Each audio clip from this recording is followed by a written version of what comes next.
This is a video by Richpin. Today we're going to be taking the electrical connector off of the rear speaker on a Saturn S-Series sedan.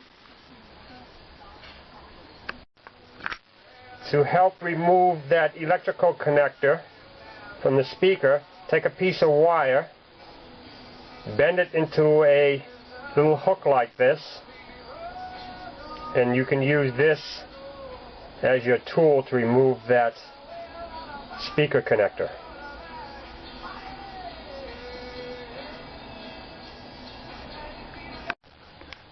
Now take the tool that you made, go right here on the forward edge of the connector, right in the middle, and you want to pry down. Now pull back on the connector, and there it is.